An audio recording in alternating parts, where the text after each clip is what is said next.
Добрый день. Напишите, пожалуйста, в чате, как нас видно, слышно.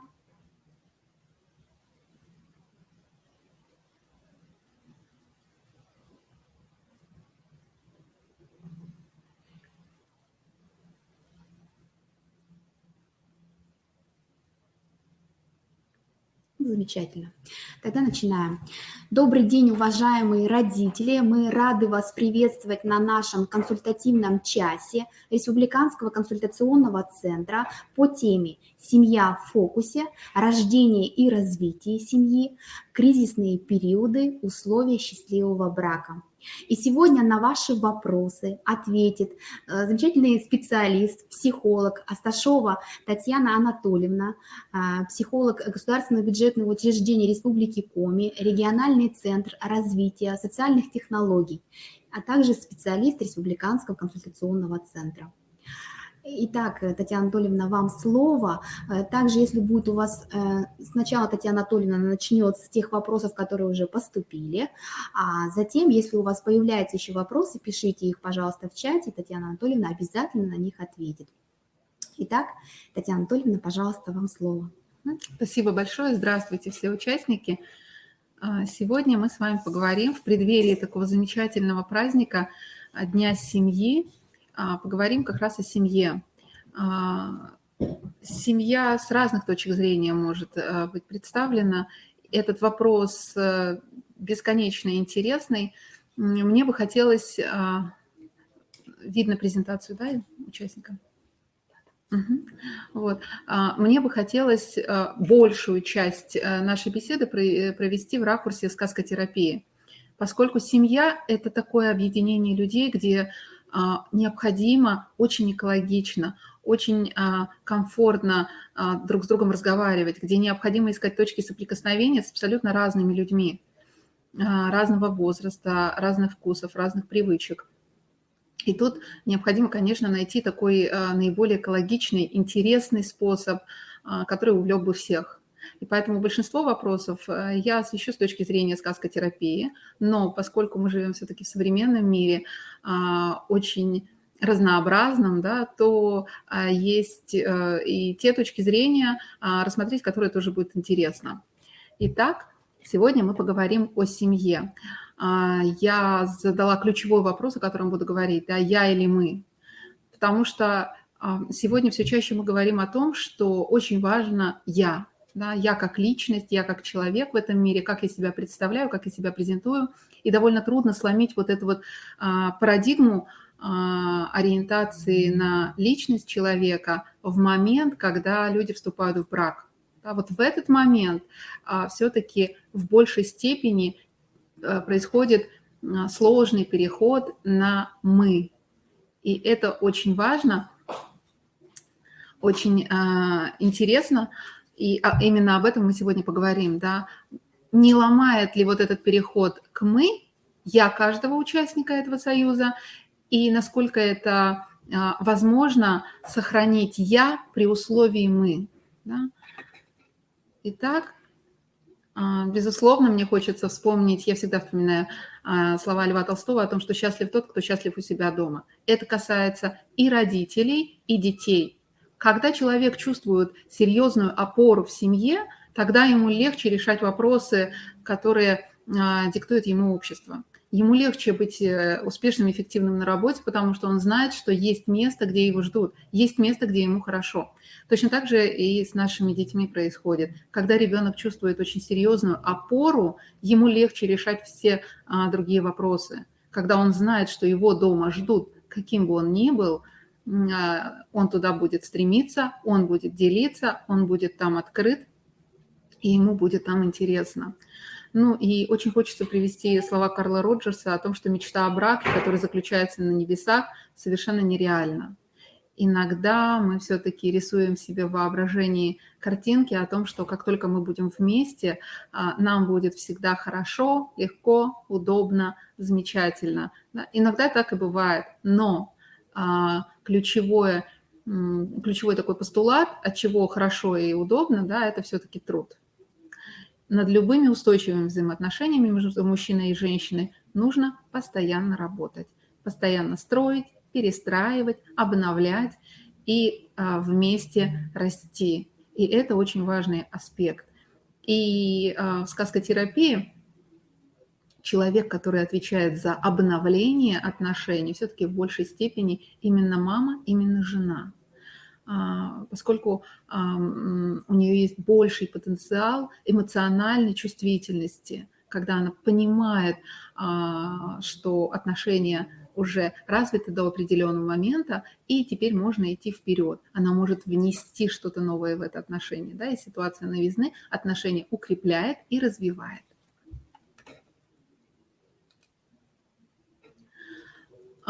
И еще очень важное такое высказывание, что брак – это смерть и новое рождение. Смерть двух независимых «я» и рождение нового существа – «мы». С этого я сегодня начала, и об этом во многом буду говорить. Семья – это новый уровень развития человека, да? Когда человек уже готов к тому, что способен принять другого с другими привычками, другими традициями, ценностями.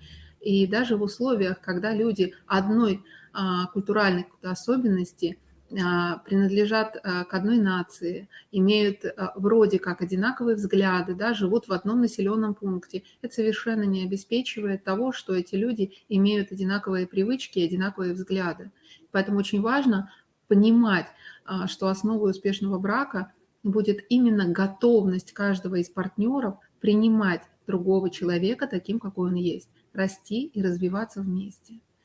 И, к сожалению, сегодня большая часть браков в России распадаются, и в этом заключается страх заключения браков, потому что в реальной жизни, когда люди начинают жить вместе, они, к сожалению, оказываются не готовы к тому, что приходится меняться, перестраиваться и самому уступать, и самому говорить, и самому очень многое озвучивать. Вот эта вот неготовность принимать другого человека таким, какой он есть, хотя, по сути, это неготовность принимать себя таким, какой ты есть. Да? То есть проблема более глубокая, нежели кажется.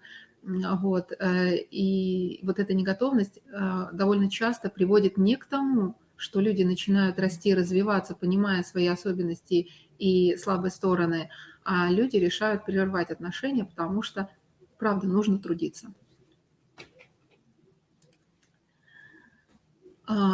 И, конечно, взгляд современных молодых людей, особенно молодых людей, основан на том, что брак – это не современно. Брак – это на самом деле страшно, и поэтому я здесь озвучила, да, все-таки не современно или страшно, да, в большей степени это все-таки про то, что, скорее всего, люди не готовы нести ответственность. И потому что заключение брака в разных инстанциях, да, это брак или венчание, оно, да, здравствуйте, Наталья, заключение брака, оно несет за собой определенные какие-то стороны ответственности, да, когда мы знаем, что при разводе, если брак заключен, да, нужно будет нести определенную ответственность. И именно к этой ответственности многие не готовы. Иногда это звучит как, вообще это не современно, вообще это все устарело. И мне вот это вот обесценивание брака и венчания порой именно озвучивает причины того, что очень страшно взять на себя ответственность. Очень страшно, а что если, а вдруг не получится, а вдруг придется расстаться, и это будет довольно трудно сделать. То есть заранее вступая в отношения с человеком с чувством недоверия, да, к сожалению, это становится вот тем подводным камешком, который подтачивает отношения в все дальнейшее время. И в зависимости от инстанции, которая узаконила ваши отношения, зависит очень многое. Но не все зависит. Все-таки сами отношения зависят от самих людей. Да? И мы знаем 3 таких инстанции. Это сожительство, брак и венчание. Да? Как бы нам ни хотелось красиво озвучить слово сожительство гражданским браком, но юридически, де юра, это называется именно так. Да? Это, скорее всего, желание оставить возможность для себя сделать шаг назад. И это про то, что вот этот вот период изучения партнерами друг друга, он довольно сильно укорочен. У них не хватает времени на то, чтобы узнать друг друга, чтобы познакомиться с семьей, чтобы поговорить об интересах, вкусах и привычках. И поэтому на всякий случай оставляют за собой право уйти от этого партнера и выбрать другого партнера. Что касается брака, да, конечно, безусловно, это такое социальная сторона, да, совместного проживания людей и требует гораздо большей ответственности при выборе партнера, но официально заключенный брак имеет ряд преимуществ для жены несовершеннолетних детей, и это очень важная сторона. Венчание, да, это уже как более высокого уровня готовность людей взять на себя ответственность друг за друга и за своих детей. Однако в последнее время иногда венчание, оно носит такой внешний характер очень. Это очень красиво, ну и можно сказать, что многие оценивают как модно. Мне бы хотелось, чтобы все-таки венчание, как высшая инстанция, да, такая духовное стремление к такой духовной защищенности своих отношений, венчание было выбрано людьми осознанно, тогда, когда они готовы взять на себя большую часть ответственности за отношения в семье не только перед людьми, да, но и перед Богом. Австрийский психолог Виктор Франкл утверждал, что настоящая любовь способна проникать через физическую оболочку. Это то, что дает возможность увидеть внутреннее содержание человека. И когда эти отношения настолько глубоки, что мы видим внутреннее содержание человека, нам становится действительно неважным его внешнее содержание. Тогда мы видим, что каждый человек уникален, неповторим, и не нужно его менять. Очень важно научиться вместе быть, видя вот эту уникальную вселенную своего партнера, помогая почувствовать ему собственную уникальность. При такой любви человек рядом преображается и становится истинно красивым. Здесь я привела примеры тех сказочных историй, которые говорят нам о том, что полюбить другого человека можно при любой внешности. Но это будет только тогда, когда мы увидели истинное содержание, истинную внутреннюю сущность этого человека. Сегодня очень часто мы все-таки ориентируемся на внешнее содержание, потому что нам, правда, в нашей суете и современном быстром мире очень не хватает времени для того, чтобы разглядеть, что у человека внутри. И в этот момент мы ориентируемся на внешние признаки, на его моральное благополучие, на его внешнюю красоту, какие-то внешние проявления. И очень мало времени на то, чтобы понять, что за этим внешним скрывается внутри. А иногда мы видим, что скрывается внутри, но в силу разных обстоятельств готовы с этим смириться. Да, и если на начальном этапе мы готовы смириться, то постепенно это будет подтачивать наши отношения. И то, что было сначала принято как небольшой такой вот стороной, которая не очень приятна, но вроде как в целом неплохо, да, вот такое желание смириться с тем, что есть, и не проговорить эти вещи на берегу до того, как люди вступили в брак, это то, что может подтачивать отношения потом уже, когда два человека живут рядом. Следующее. Все-таки основа крепкой семьи – это выбор спутника жизни. Да? Все проверки мы проводим до брака. И нам очень важно выбирать спутника как человека, с которым вы готовы провести всю жизнь рядом. Не оставлять за собой право уходить. Да, есть ситуации, когда люди вынуждены расставаться. Но таких ситуаций было бы гораздо меньше, если бы изначально мы опирались на собственные потребности, знали бы сначала свои потребности и опирались бы на них при выборе своего партнера. Это должен быть человек, с которым вы изначально готовы, внутренне готовы, приняли собственное ответственное решение, что вы будете с этим человеком всю жизнь, что вы хотите быть с этим человеком всю жизнь, вы хотите вместе состариться, вы хотите иметь общих детей, которые будут продолжать ваш род, которые будут делиться всем, вы будете делиться с этим человеком всем нажитым и готовы рассказывать ему о самом сокровенном. Задайте себе вопрос, таким ли образом вы выбираете себе спутника жизни? Думаете ли вы о том, на что вы готовы рядом с этим человеком? Готовы ли вы быть рядом с ним всю свою жизнь? Вместе состариться? Представляете ли вы, как это будет? Или вы всегда оставляете за собой право вернуться и все исправить, начать иначе, начать заново? И это будет тем моментом, определяющим моментом, который будет подтачивать ваши отношения всю жизнь.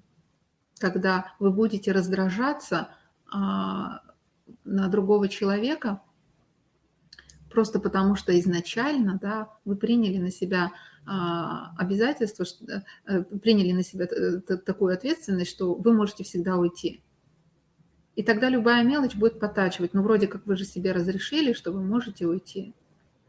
Да, и тогда, к сожалению, вот это вот раздражение друг на друга порой по обычным мелочам, о которых можно говорить, которыми можно делиться друг с другом, которые можно озвучивать и обсуждать, вот эти обычные повседневные дела будут подтачивать отношения изнутри. Ну и вот короткий тест, да, очень важно до момента, когда вы приняли решение быть с этим человеком рядом, ответить на эти вопросы по отдельности, просто для того, чтобы узнать привычки, ценности и взгляды своего партнера. Очень короткий тест, но очень показательный. Отвечайте на него, на эти вопросы, сначала по отдельности, не разговаривая друг с другом, письменно, чтобы не было возможности исправить. Кто в семье главный? Как считает мужчина, как считает женщина? Кто должен работать? Да, ответьте письменно на вопрос. Как вы считаете, кто в семье должен работать? Если оба должны работать, вы пишете, что оба, тогда как вы считаете, в каком процентном соотношении доходы семьи должны быть?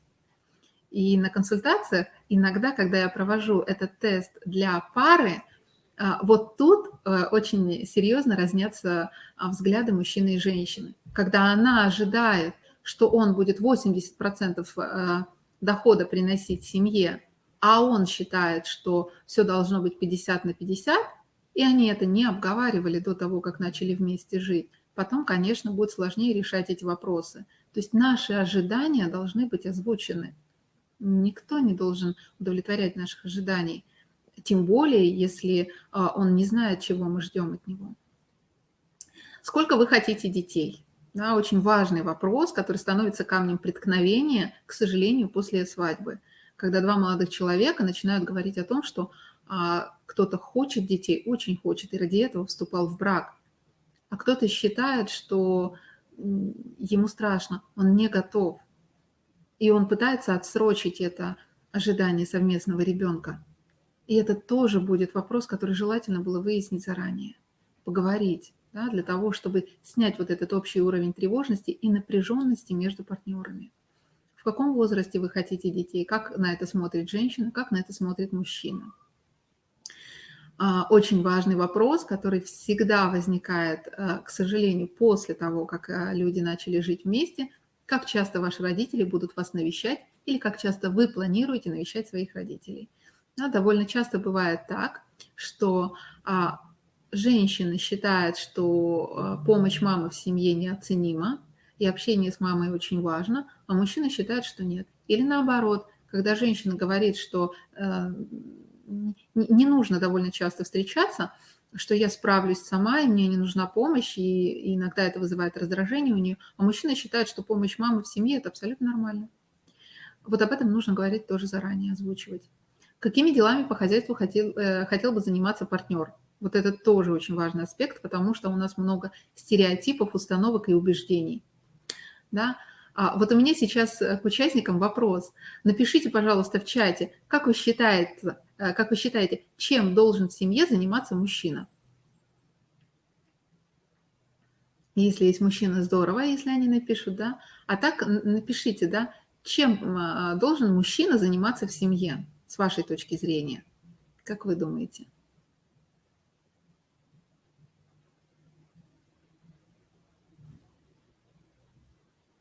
Это вопрос очень непраздный, очень интересный. Как вы думаете?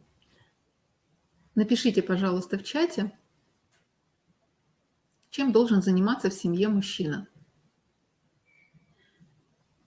Что вы ждете от себя или от своего партнера?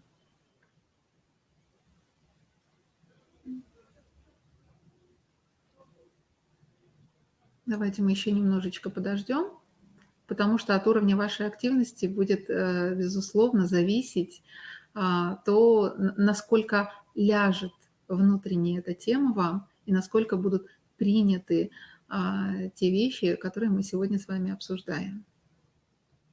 Хорошо, пока вы думаете, подумайте, пожалуйста, да, какие ожидания ваши, обговаривали ли вы со своим партнером эти ожидания.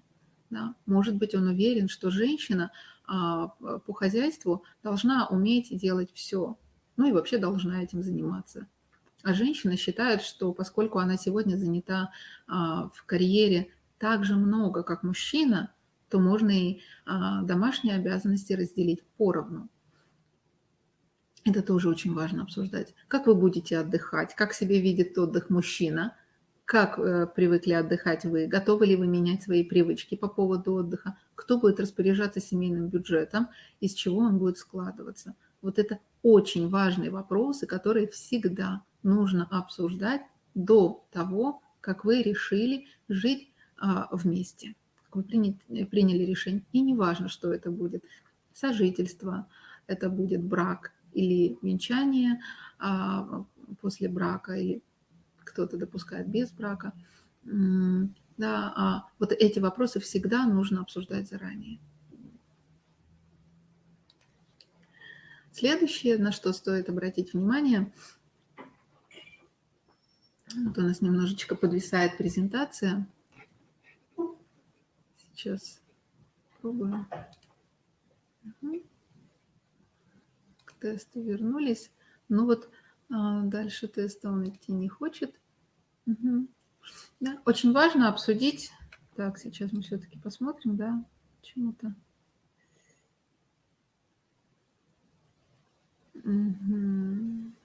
Да. До кризиса тут был слайд очень интересный по поводу того, как понять, он это или не он. Очень много людей боятся ошибаться. Страх ошибиться в выборе партнера основан на том, что человек не знает собственных потребностей, боится их озвучить. Безусловно, это история из детства. Тогда, когда мы поняли в один прекрасный момент, или не в один прекрасный момент, а в несколько моментов, что кто-то из взрослых гораздо лучше знает, что нам нужно.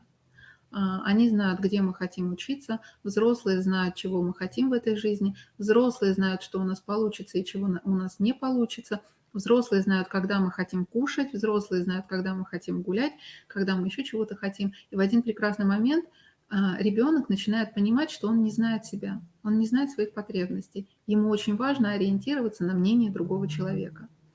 И этот страх выбора партнера именно является страхом того, что человек не знает своих собственных потребностей. Он не знает, чего он хочет, как он хочет прожить эту жизнь. Да, и это действительно может быть продиктовано вот этим внутренним страхом взять на себя ответственность, а потом ошибиться. Да, страх ошибиться. Ну и вот есть определенные кризисы семьи. Я взяла одни из наиболее ярких таких кризисных моментов. Могут быть другие кризисы, зависящие еще и от того, в каком возрасте партнеры вступают в брак. Первый это или не первый брак, тоже будет накладывать определенный отпечаток.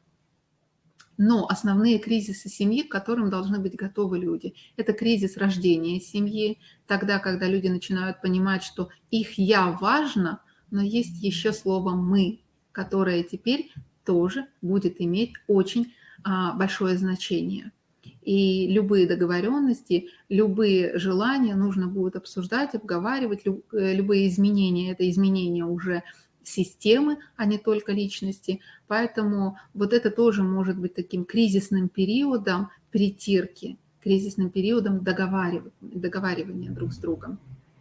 Кризис рождения ребенка. Рождение ребенка всегда ведет за собой перестройку определенных отношений. К рождению ребенка нужно готовиться, и нужно, как в любом кризисном моменте, быть готовым к тому, что если будет. Да? И чем в большей степени люди подготовлены к рождению ребенка, понимают и реально понимают, какую ответственность они на себя берут, тем меньше будет каких-то спорных моментов, меньше трудных моментов. Для того, чтобы подготовиться к рождению ребенка, партнеры должны ответить для себя на ряд определенных вопросов. Да? Кто будет, например, если есть другие дети с другими детьми в определенный момент? Кто будет помогать? Будет ли возможность привлекать помощь других людей? Что будет, если я буду находиться с ребенком в больнице? Каким образом будет организован быт? Да, и это все нужно озвучивать, обсуждать для того, чтобы уровень тревожности обоих партнеров был как можно ниже. Безусловно, тревога будет, изменение отношений будет. Да, и не стоит как бы надеяться на то, что если у нас большой жизненный опыт, то будет легче. Нет, это не от этого зависит. Это зависит от того, что мы внутренне готовы взять на себя теперь чуть-чуть больше ответственности. Внутренне готовы озвучивать, что трудно, внутренне готовы озвучивать, что мама с ребенком это не значит всегда счастливая мама. Это бывает мама в депрессии, и это абсолютно нормальное физиологическое состояние, которое либо мы замалчиваем, потому что боимся озвучить и быть не принятой другими людьми. Либо открываемся, но при этом остаемся непонятыми и все равно остаемся с проблемой один на один. Это возрастные кризисы детей. При непрочном браке все возрастные кризисы детей немножечко подшатывают фундамент семьи. Это, например, кризис рождения ребенка, кризис наиболее яркий, кризис 3 лет, подростковый кризис. Это те моменты, когда высвечиваются проблемы семьи. И с одной стороны, это замечательно, потому что наконец-то у нас есть возможность сесть и обсудить. То есть довольно много вещей не было обсуждено ранее. Однако не все семьи готовы обсуждать. И тут, конечно, такой действительно серьезный кризисный момент наступает. Кризис среднего возраста у партнеров. Тот момент, когда вроде бы в семейной жизни становится все более-менее понятно, привычно, спокойно, подрастают дети и требуют меньше внимания взрослых, и какая-то такая вот рутинная жизнь наступает, а внешне в развитии личности это совпадает с кризисом среднего возраста довольно часто. Это период где-то примерно от 30 до 40 лет, когда человек начинает задавать себе вопросы. Этого ли я хотел от жизни? Этого ли партнера я видел в своих мечтах, там, когда мне было 18? Так ли все сложилось, как я мечтал? И вот эти вопросы приводят к тому, что довольно часто именно в этом возрасте люди разводятся, меняют партнеров, меняют место жительства, меняют место работы. К этому нужно быть готовым. Это нужно обсуждать. И вот эта вот рутина, да, она возникает только в ситуации, когда нет обновления отношений, нет развития не только я, но и общего мы. Ну и кризис пустого гнезда. Наступает в любой семье момент, когда дети уходят. И наиболее болезненно это переживают те семьи, в которых родители жили ради детей. И когда уходит из семьи ребенок, у них наступает такая пустота болезненная, потому что вроде как больше нет смысла существования вместе, потому что вместе они были ради детей. Вместе они были для того, чтобы дать детям воспитание, образование, развитие. Ребенок все это получил и ушел. И что дальше?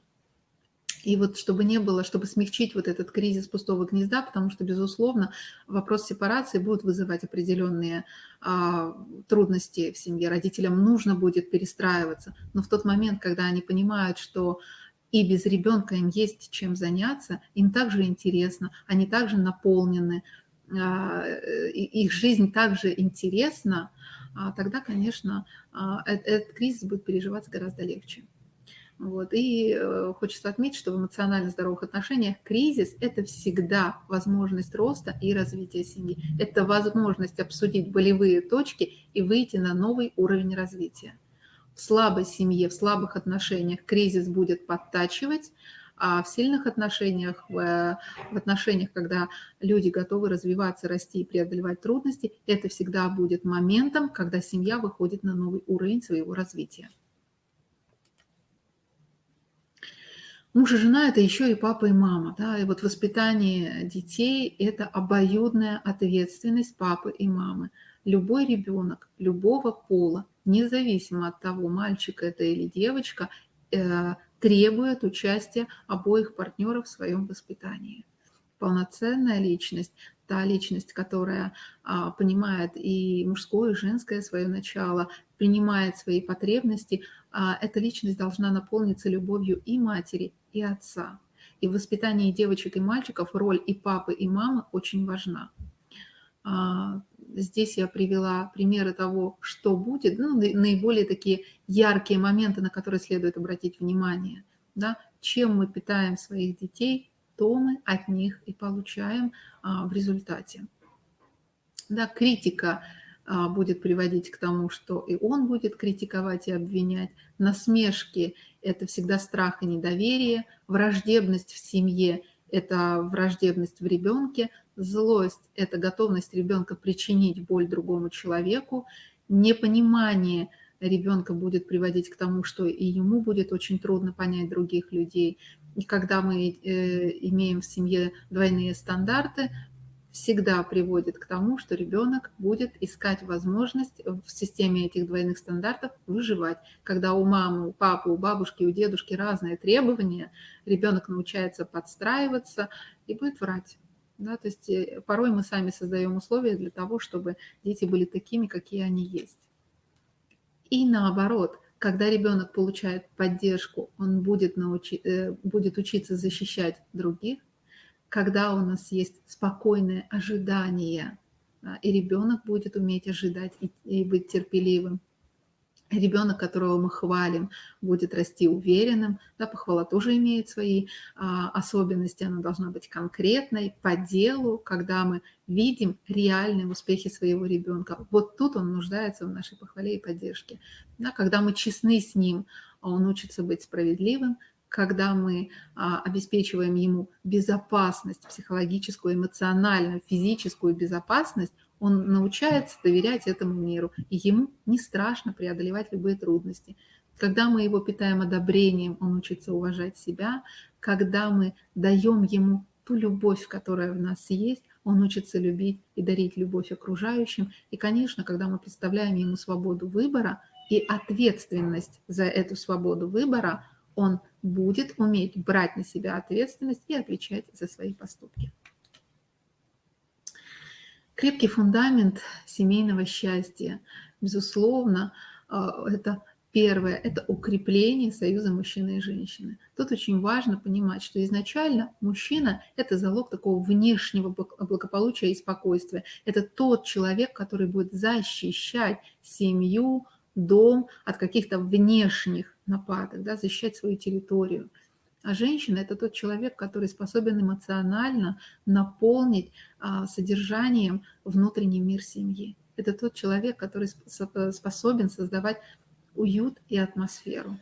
И важно напомнить, да, от того, каково человеку внутри, зависит и то, насколько успешен он будет во внешнем мире. Следующее, что укрепляет семью, это здоровое воспитание детей. Это общие взгляды, единые правила и требования помогут создать ту гармонию, ту опору, к которой можно всегда обращаться в ситуации трудностей. И еще то, что укрепляет семью, это создание родового наследия. Это понимание смысла своего существования как части рода. Да? А женщина приходит, создает в новую семью, в новые отношения, приходит с определенной историей. Она имеет уже свою семью родительскую, в которой есть определенные традиции, определенные смыслы, взгляды, убеждения. А мужчина приходит со своей историей. И вот теперь эти два человека, имеющие разную историю, начинают создавать свою собственную историю. И только им решать, что из истории своих родителей они оставят в своей семье, а что будет такого, чего не было раньше, что они создадут нового и будут передавать своим детям. Безусловно, хочется напомнить, да, вот здесь Петр и Феврония, хочется напомнить, что путь семьи всегда лежит через труд. Это взаимная забота, стремление понять, умение терпеть, благодарить, умение прощать. В первую очередь благодарить и прощать себя. Когда человек умеет это делать по отношению к себе, ему будет гораздо легче делать это по отношению к другому человеку. Вспомните тот момент, когда вы встретили своего партнера, как вы на него смотрели, как вы представляли свое будущее. Это те моменты, которые наполняли вас таким хорошим, светлым духовным содержанием. Очень важно это помнить и в кризисные моменты. Да? Безусловно, у каждой семьи свой путь к счастью. Сейчас мы переходим к вашим вопросам. Спасибо большое тем, кто эти вопросы задавал. И сейчас, уважаемые участники, если у вас возникают вопросы по поводу взаимоотношений, по поводу того, какие ваши убеждения и установки, пожалуйста, пишите их в чат. Поскольку это консультационный час, у нас есть возможность открыто обсуждать. Может быть, у вас есть своя точка зрения на развитие семьи и семейных отношений. Я буду очень благодарна, если вы это озвучите. Сейчас вопрос. Мне 36 лет. Муж просит ребенка. У меня уже есть сын 12 лет. Я хочу подарить мужу ребенка. Я работаю с детьми с инвалидностью. Я вижу, как много больных детей в городе, в республике, в мире. И меня пугает мысль о том, что с возрастом риск родить больного ребенка возрастает, увеличивается. Да, есть определенная точка зрения на скрининге и недоверие к этим условиям. Да. Тут, безусловно, нужно работать со страхами и ожиданиями партнеров. Чем продиктованы эти страхи? Знаем ли мы реальную статистику людей с инвалидностью, причин людей с инвалидностью, причин заболеваний, причин болезней? Смотрели ли мы объективно на эту статистику? Безусловно, это определенные еще и внутренние страхи, которые нужно вовремя проработать, вовремя принять, что эти страхи есть, и это нормально. Всегда в любой ситуации страха есть две ее стороны. Ситуация, когда действительно существует такая опасность, и ситуация, когда просто страшно. Когда существует реальная опасность, нам очень важно сделать все, что зависит от нас. Консультация генетика, тесты, обсуждение со специалистами, знание реальной статистики, профилактика всех возможных нарушений, которая зависит от нас, подготовка к беременности, профилактика осложнений во время беременности. Это то, что зависит от нас. Информация, которой мы владеем, статистически достоверной информацией, это то, что зависит от нас. То, что зависит от нас, мы способны делать. Сделали, и всегда останется часть, которая от нас не зависит. И именно поэтому я написала, что может ли быть стопроцентной гарантия? Нет, не может. Никогда. Даже в ситуации, когда маме 25, наиболее такой безопасный с точки зрения наследственных заболеваний, передачи наследственных заболеваний, изменений возрастов, вроде как внешне здоровы родители, и то никто не даст стопроцентной гарантии. И поэтому очень важно, готовы ли мы взять на себя ответственность в ситуации, когда мы знаем, когда мы хотим, когда мы можем, готовы ли мы взять вот эту часть ответственности, которая закроет те страхи, которые сегодня у нас есть. Если нет гарантии 100%, на что вы будете опираться при принятии решения? Если вы принимаете такое решение, если вы обсудили ваши страхи и готовы сделать все, что зависит от вас, тогда вы берете на себя ответственность. Это зрелая ответственность. Вот. А со страхами и ожиданиями действительно нужно поработать. Следующий вопрос, который поступил: как поговорить с мамой, которая приходит к нам тогда, когда ей захочется? Мужа это раздражает, но он ей не говорит, а выговаривает мне, то есть жене. И такое, к сожалению, очень часто встречается на консультациях, когда родители нарушают границы молодой семьи. Безусловно, тут нужно определить вместе с мужем совместное определение понятия границы семьи. Возможно ли защищать эти границы в присутствии мамы? Готовы ли говорить «нет» с любовью? Что это значит? Это значит, что говорить слово «нет» можно и не обижая другого человека. Очень важно в этот момент понять, что вы любите этого человека, вы ему благодарны за все, что он для вас сделал. Но вы способны делать это самостоятельно, и вы ему это озвучиваете. Да? Спасибо, но нет. Если мама оказывает помощь по хозяйству по вашей просьбе, то это всегда нарушение границы. К этому нужно быть готовым. Особенно в ситуации, когда в семье маленький ребенок, и вы используете мамину помощь, привлекаете ее к помощи с детьми, да, это всегда будет нарушением определенных границ. Ну, потому что вы сами попросили этой помощи, и тут очень трудно будет отрегулировать. Да? Если это няня, понятно, няня пришла, отработала, ушла. А вот в ситуации с собственными родителями эти границы будет отстаивать очень и очень сложно. К этому нужно быть готовым. И нужно быть готовым озвучивать свои чувства, которые возникают в тот момент, когда у вас определенные трудности возникают. Да, следующий вопрос, по-моему, последний вопрос, который у нас был. Да. Меня раздражает то, что муж по дому не помогает, говорит, что устает на работе, лежит на диване или спит. Да, вот с одной стороны, я прекрасно понимаю, что он устает, но мне-то тоже хочется, чтобы он выполнял мужскую работу. Как с ним говорить? Во-первых, обязательно озвучивать. Любая проблема требует озвучивания, потому что теперь мы сказали, нет, это не просто два человека отдельных, которые рядом идут, это два человека, которые объединились в одно общее «мы». И если мы не озвучиваем, то этого «мы» нет. Есть я со своими мыслями, ожиданиями, обидами, разочарованиями, и есть партнер со своими мыслями, ожиданиями, обидами, разочарованиями. В этот момент очень важно обсудить, чтобы снова возникло это «мы». Я озвучиваю, я от тебя ожидала, что ты будешь, например, вешать полки, забивать гвозди, делать там потолки, а ты не делаешь.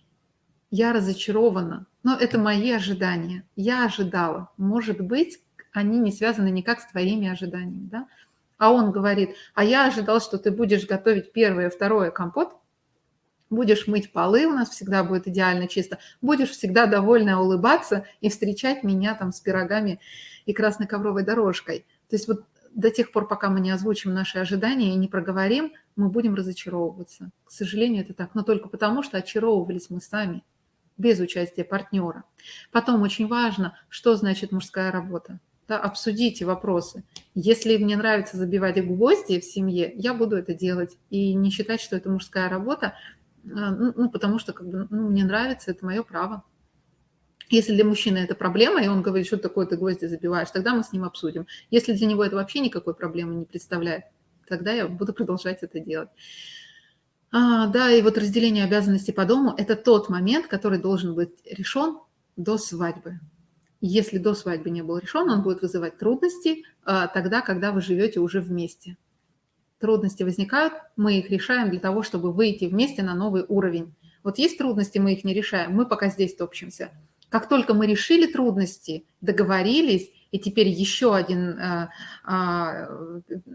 причина для напряжения снята, мы можем выйти на новый уровень и снова искать возможности для собственного развития. Да? Любой кризис – это точка для роста. Как вы его используете – это уже ваша зона ответственности. Вот. И еще раз, да, по поводу истинной причины раздражения. Что именно раздражает в партнере? Да?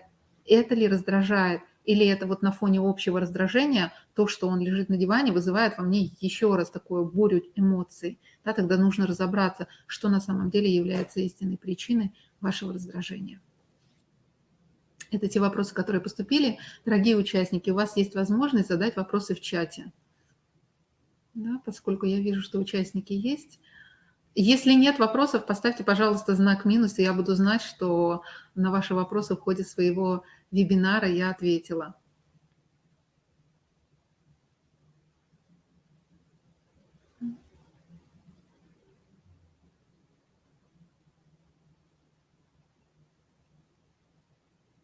Уважаемые участники, видите ли, слышите ли вы меня?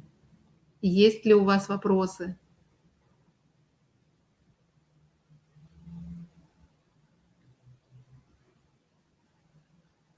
Иногда бывает так, что на вебинарах чат запаздывает.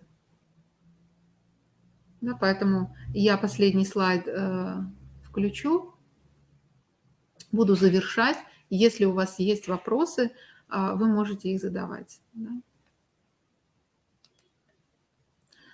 Да. Литература.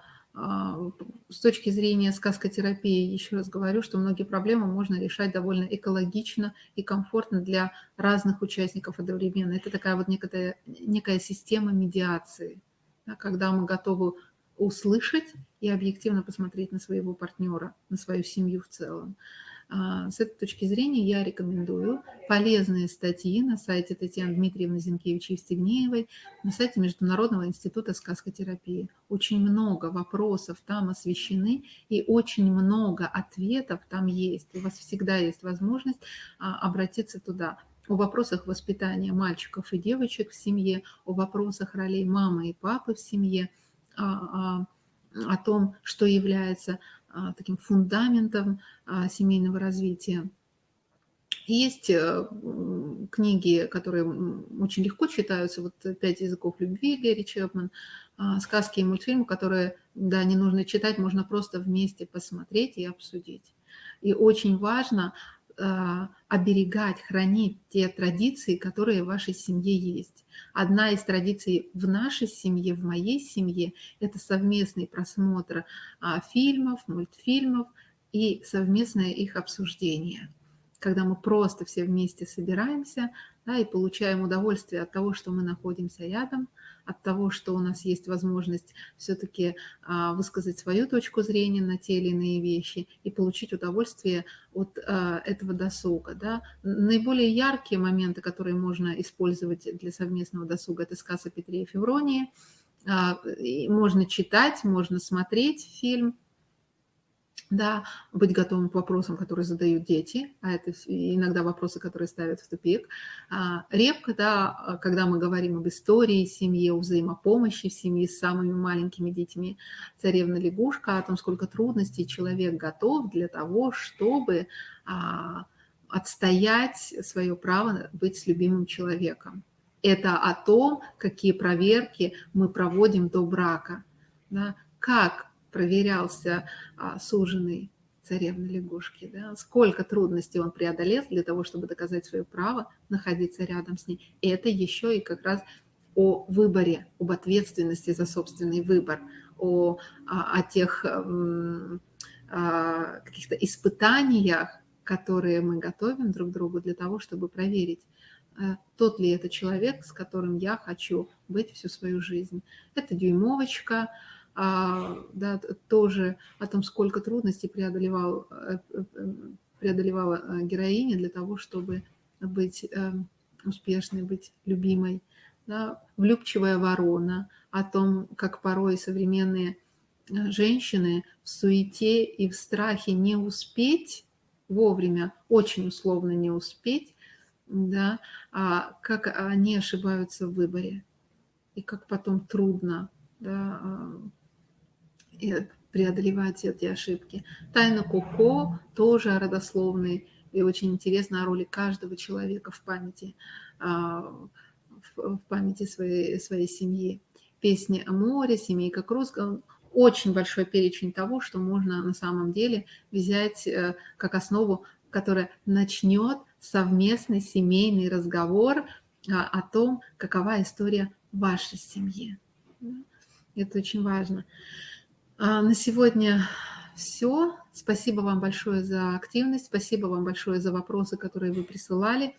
Часть вопросов, которые пришли чуть позже, я не успела их здесь озвучить, мы озвучим в моих видеоответах. Вы можете обращаться ко мне за консультацией на базе Коми Республиканского института образования. Очно пока консультации не проводятся, дистанционно проводятся. Для получателей услуг это абсолютно бесплатно. Спасибо вам большое и удачи, и с наступающим праздником семьи, любви и верности. До свидания.